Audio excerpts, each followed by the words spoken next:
Hi and welcome to my channel. In this video I'm going to show you how to replace your W210 or Mercedes E320 air conditioning compressor unit. It's the one marked as number 2 on the diagram I just showed you. Use an inverted E10 torque socket to remove the build.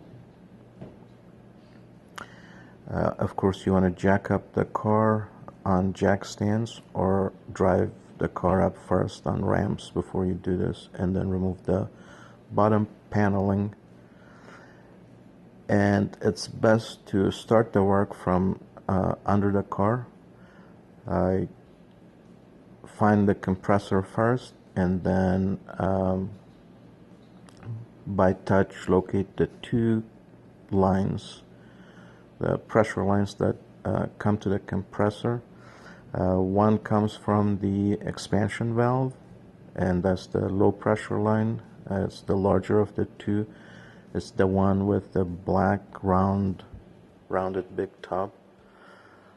And the low pressure line is the metallic looking one there that connects to the condenser. The condenser is in the front of the car by the radiator, and that's the one that connects to the condenser. The high pressure line is the smaller in diameter of the two.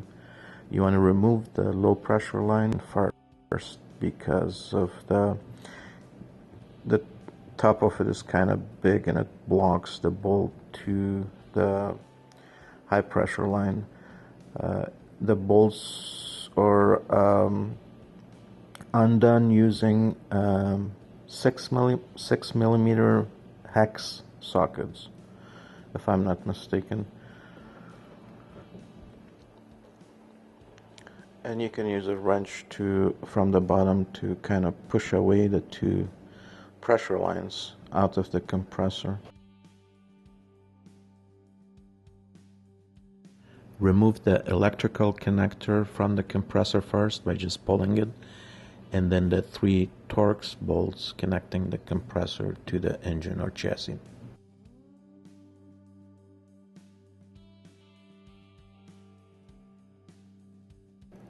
And you'll use the inverted E12 Torx sockets to remove these 3 bolts. And of course, as you remove the last one, you'll need to kind of hold the compressor in place. You can remove the compressor either from the top or from the bottom. It's easier to do it from the top. Compare the new to the old.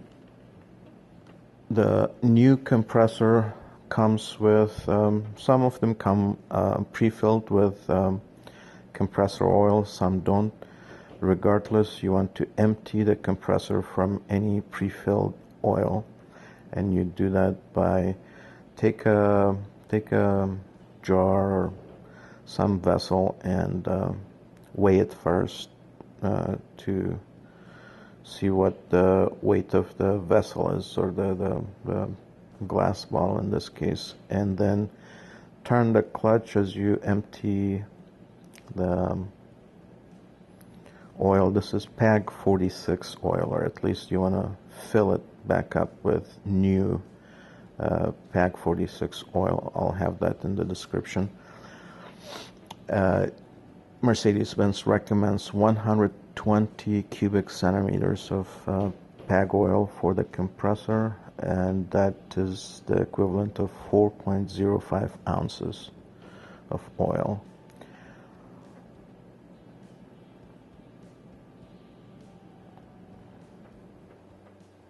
You can buy an 8-ounce bottle, and that should be more than sufficient.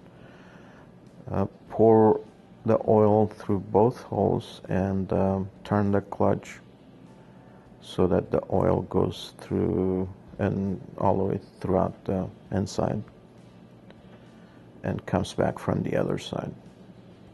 You will have to turn it left and right gradually and slowly until you see the oil basically coming out from the top, but no more than 4 ounces. I don't think the capacity of these compressors is more than 4 ounces, but then you want to screw the plugs back in, the plugs that come with the compressor tight, and you want to wear glasses, of course, when you're in the bottom of the car. You don't want the oil to fall on your eyes. And then the installation procedure is just the opposite of what you did before. First, you tighten the bolts, the 3 Torx bolts, compressor to the chassis or engine, and then the 2 connector lines. Do the high pressure line first,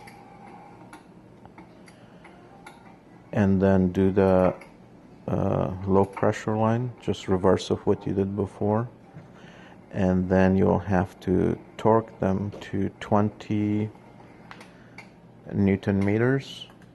20 Newton meters or 14.75 foot-pounds. That is true for all of the 5 bolts. The 2 hex bolts connecting the pressure lines, as well as the 3 Torx bolts connecting the compressor to the chassis. As you can see here, I'm removing the plugs first, and at this point, once you install the compressor, oil will not fall out of it. You remove the plugs and then connect the lines. Like I said, first the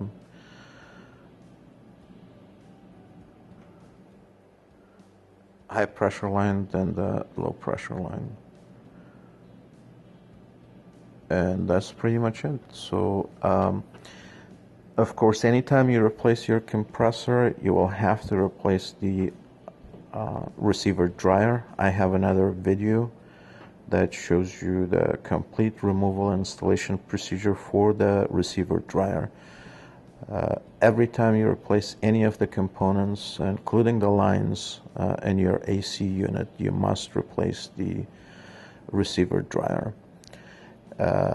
It's really a very cheap part, $13 or so in 2019 from fcpeuro.com.